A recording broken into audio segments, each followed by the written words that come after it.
আসসালামু আলাইকুম প্রিয় দর্শক, এইমাত্র পাওয়া সবচেয়ে বড় খবর। আজ রাতের আকাশে দেখা যাবে 2025 সালের শেষ চন্দ্রগ্রহণ, যা দেখবে বাংলাদেশ সহ গোটা বিশ্বের মানুষ। এই এক মহাজাগতিক ঘটনা ঘটতে চলেছে। 450 কোটি বছরের চেনা চাঁদটা কিছুক্ষণের জন্য হবে অচেনা। হঠাৎ রাতের আকাশ থেকে হারিয়ে যাবে চাঁদের আলো, চারদিক অন্ধকারে ছেয়ে যাবে, যা চলবে 82 মিনিট ধরে। এছাড়া বাংলাদেশ ও ভারতের সময় অনুসারে এই চন্দ্রগ্রহণ কখন শুরু হবে এবং কখন শেষ হবে জানতে হলে ভিডিওটি প্রথম থেকে শেষ পর্যন্ত দেখতে থাকুন।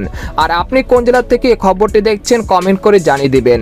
আর সবার আগে সর্বপ্রথম সঠিক খবর জানতে আমাদের চ্যানেলটিকে সাবস্ক্রাইব করে রাখুন। এবার জেনে নিন এক নজরে।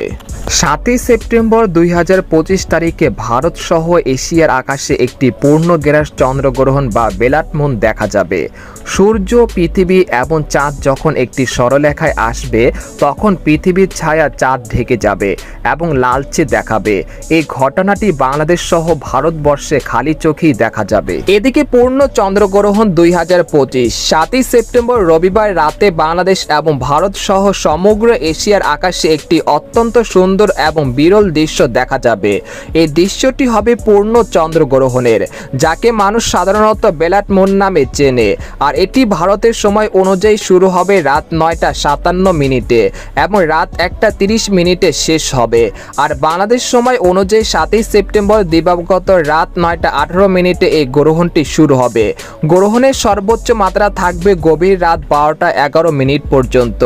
গ্রহণটি শেষ হবে গভীর রাত 2টা 55 মিনিটে।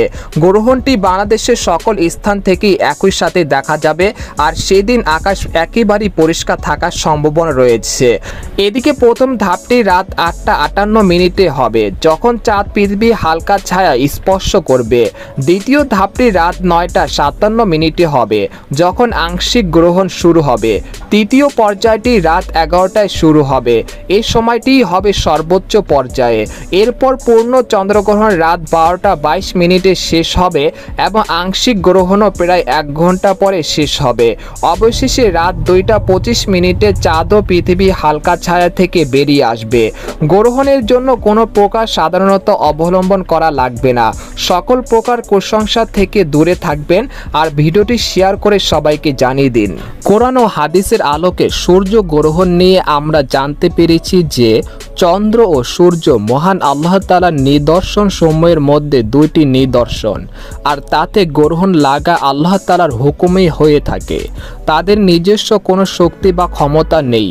আল্লাহ তাআলার হুকুমের অধীনেই তাদের চলাচল এবং কার্যক্রম। তাতে গ্রহণ লাগলে মুমিন মুসলমানের করণীয় সম্পর্কে সুস্পষ্ট দিক নির্দেশনা দেওয়া হয়েছে। সুতরাং চন্দ্রগ্রহণে এ সময় বেশি বেশি দোয়া করা, তাসবিহ পড়া, তাওবা ইস্তেগফার করা, নামাজ পড়া এবং দান সৎকার আবশ্যক কর্তব্য। তো এই ছিল সূর্যগ্রহণের সর্বশেষ খবর।